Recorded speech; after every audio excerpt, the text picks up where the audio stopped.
नमस्कार, आप देख रहे हैं फसल क्रांति। मैं हूं आर्यमन यादव। अब हम आ चुके हैं ICL के स्टॉल पर, जहां हमारे साथ शैलेंद्र जी हैं। शैलेंद्र जी का सबसे पहले तो बहुत बहुत स्वागत करते हैं कि वो हमारे फसल क्रांति के चैनल पर इंटरव्यू देने के लिए आए। सर, आपका बहुत बहुत धन्यवाद। Thank you. सर, इसी के साथ जानना चाहेंगे, फसल क्रांति का ये 2 दिवसीय मेला जो हमारा आयोजित हुआ है, इसमें आपको आकर कैसा लगा? आपका एक्सपीरियंस कैसा रहा है? इसके बारे में कुछ बताइएगा। देखिए, इस मेले की जो थीम है कि जिस प्रकार से टेक्नोलॉजी का एडवांसमेंट हो रहा है, उसके साथ में फार्मर को कैसे कनेक्ट किया जाए ताकि फार्मर अपनी ज़रूरत को समझे, वो क्या कर रहा है उसको इवेल्युएट करे और उसके हिसाब से फिर धीरे धीरे नई चीज़ों को अपने खेतों तक लेके जाए, ताकि उसकी जो हर किसान का कहते हैं ना, एक सपना होता है कि अपने खेतों से वो अच्छी क्वालिटी की पैदावार लेना चाहता है।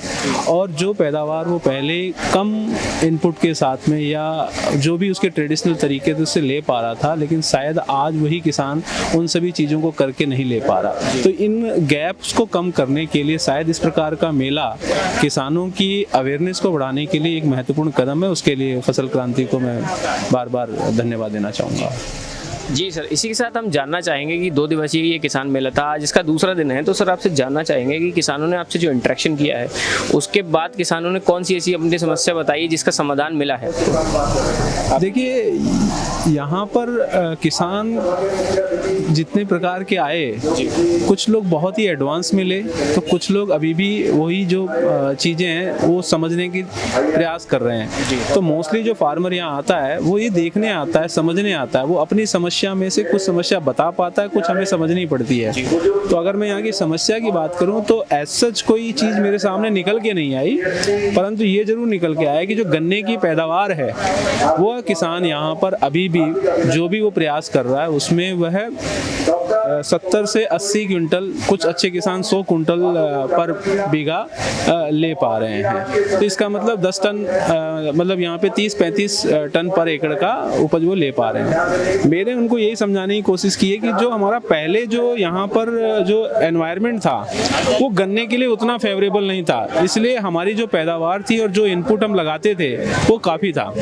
लेकिन जिस प्रकार से सर्दियाँ श्रिंक हो रही हैं, यानी कम होती जा रही हैं, जो 4-4 महीने की सर्दी होती थी अब वो मैक्सिमम 2 महीने की रह गई है, यानी 60 दिन की रह गई, 50 दिन की, मतलब 30 से 50-60 दिन की सर्दियां रह गई हैं। तो सर्दियों में क्या होता है, गन्ना डोरमेंसी में चला जाता है, उसकी ग्रोथ नहीं होती। तो वो समय उसका अगर आप देखें तो उस समय पे उसकी ग्रोथ नहीं होती। लेकिन अब 2 महीना आपको ज़्यादा मिल रहा है ग्रोथ करने के लिए पहले के मुकाबले। तो ऐसे में आपका जो न्यूट्रिशन मैनेजमेंट है गन्ने के अंदर, उसको थोड़ा सा और फोकस करेंगे तो मेरा मानना है कि आप उसी खेत से कम 10-15-20% की पैदावार को बढ़ा सकते हैं। यानी जो किसान 30 टन पर एकड़ ले रहा है वो 40 टन तक जा सकता है, 40 वाला 50 तक जा सकता है। गन्ने के अंदर या किसी भी फसल के अंदर सबसे पहली चीज़ है जो गन्ने की वैरायटी है, उसकी पैदावार क्षमता क्या है। अगर किसान उसको समझ ले और जो वैरायटी ले रहा है उसको समझ ले कि उसको क्या चीज़ चाहिए, उसके बाद दूसरा आता है कि प्रति टन उसको खाने के लिए क्या चाहिए, यानी उसका अपटेक क्या है, यानी ज़मीन से वो कितना न्यूट्रिशन लेगा उसको समझ ले। और उसके बाद में जो बीमारी या कहते हैं कि सीड ट्रीटमेंट और ये सब चीज़ों को और किस प्रकार से खेत को के अंदर जो प्रैक्टिसेस करनी, अगर उनको ध्यान दे तो वह उसकी उच्चतम पैदावार तक जा सकता है। तो बस यही चीज़ें मैंने उनको बताने की कोशिश की है। अब उसमें ICL का जो भी प्रयास है वो हम लोग अपने शेड्यूल के माध्यम से उनको बता रहे हैं। जी सर, आपने बहुत सुंदर उत्तर दिए। इसी इसी के साथ मैं जानना चाहूँगा कि आपके ये इतने सारे प्रोडक्ट्स आगे और पीछे लेफ्ट राइट आपने लगा रखे हैं, इसमें सबसे आगे ये आपका पॉलीसल्फेट लगा, ये किस चीज़ के लिए है? जहाँ तक मेरी समझ में है कि ये गन्ने की फसल के लिए है, लेकिन किस चीज़ के लिए उपयोग होता है वो पर्टिकुलर आप मेरे को बताइए और दर्शकों को बताइए। पहले तो मैं करेक्ट कर दूं आपको कि पॉलीसल्फेट जो है वो सिर्फ गन्ने के लिए नहीं है, ये हिंदुस्तान ही नहीं वर्ल्ड की एग्रीकल्चर को सस्टेनेबल बनाने का आज के सबसे बेहतरीन किफ़ायती प्रोडक्ट है। इसकी जो टैगलाइन हमने दी है वो यही दी है, natural mineral fertiliser for sustainable agriculture. ये एक नेचुरल मिनरल है। नॉर्मली जो हमारे सामने आज चैलेंजेस हैं वो ये हैं कि हमारी जो खेतों का जो ऑर्गेनिक कार्बन है वो धीरे धीरे कम होता जा रहा है, इसीलिए जो फर्टिलाइजर का रेस्पॉन्स है वो गिरता जा रहा है। यानी मैं अगर इसको किसान की भाषा में समझाऊं तो जो पैदावार 1 किलो खाद से पहले आती थी, आज उतनी 1 किलो उस पैदावार को लेने के लिए शायद 2 किलो 2.5 किलो 3 किलो खाद देनी पड़ी। तो किसान इस चीज़ में फंस गया है। हम उनको बताते हैं कि जो चीज़ आपके पास है, इस पूरी चर्चा का जो जिस्ट कहें या सार कहें, तो उसमें यही निकल के आ रहा है कि जो आपके पास है उसको भी आप वैल्यू करें, और जो आपके पास नहीं है उसको किस तरीके से अपने खेतों में डालना है उसको समझें।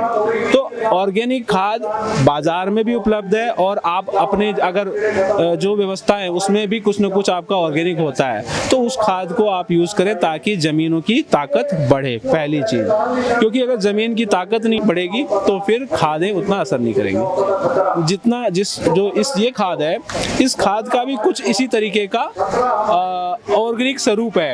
यह भी ज़मीन में जब हम डालते हैं तो 3 प्रकार से ये हेल्प करती है। पहला, इसके जो न्यूट्रिशन है वह लंबे समय तक पौधे को उपलब्ध होते हैं, और गन्ना हो, आलू हो, कोई भी फसल हो, उसका अपना जीवन चक्र है। उस चक्र में अगर उसको उसकी ज़रूरत के हिसाब से न्यूट्रिएंट मिले तो वह अधिकतम पैदावार उसमें से ले सकता है। दूसरा, इसकी उपयोगिता है कि जो न्यूट्रिशन हम इसमें नहीं है, जैसे इसमें 4 न्यूट्रिशन है, पोटेशियम, सल्फर, कैल्शियम और मैग्नीशियम, लेकिन इसके अलावा हमें 2 इंपॉर्टेंट न्यूट्रिशन नाइट्रोजन और फास्फोरस के लिए हमें डीएपी और यूरिया का प्रयोग करना होता है। तो डीएपी और यूरिया का जब प्रयोग करते हैं तो जो नाइट्रोजन का जो लॉस है, अगर ये खाद जमीन में है या उसके साथ डाली गई है तो ये उसके नाइट्रोजन के लॉसेस को कम करके प्लांट में ये अवेलेबल कराता है। इसके बहुत सारे हमारे पास में ट्रायल्स के रेस्पॉन्सेज हैं, करीबन 5 से 7% तक नाइट्रोजन के नुकसान को ये बचाता है।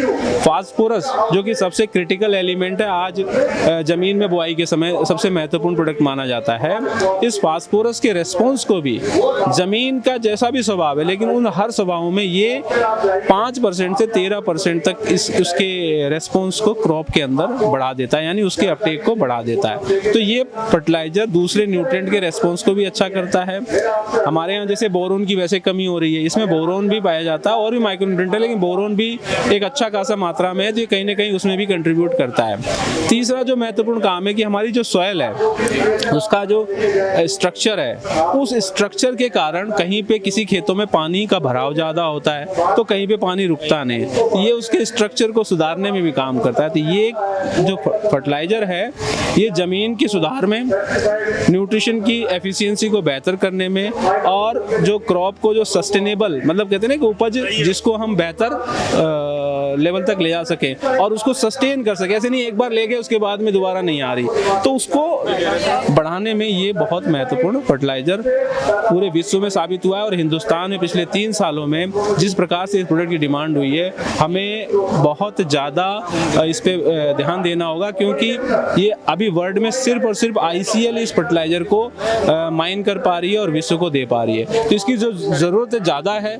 और हमारे पास लिमिटेड है, तो हमें हिंदुस्तान की ज़रूरत को पूरा करने के लिए हम 2 तरीके से काम कर रहे हैं। एक, अवेयरनेस पैदा कर रहे हैं, क्योंकि हिंदुस्तान की खेती को अगर आज ताकत देनी है तो इस प्रकार के फर्टिलाइजर की ज़रूरत है। दूसरा, हम प्रोडक्शन टीम के साथ में भी कोऑर्डिनेट करके हमारी ज़रूरत को एडवांस में रख रहे हैं ताकि यहाँ पर हम सप्लाई को इंश्योर कर सकें। आपके अनुसार पॉलीसल्फेट बिल्कुल एक, जैसे कहें तो अमृत है खेती के लिए। मैं कह सकता हूँ ये प्राकृतिक अमृत है। जैसे कहते हैं समुद्र के मंथन से कभी जो अमृत कलश के लिए जो मंथन हुआ था उस समय पे बहुत सी चीज़ें निकली थी, लेकिन ये चीज़ नहीं निकल पाई थी जो अब निकल के आई है। और ये किसानों की खेतों में जब जाएगी तो हर खेत को पैदावार को इतना अच्छा करेगी कि हमारे खुशहाली, कहते हैं कि सभी खेतों में एक खुशहाल किसान देखने को मिलेगा।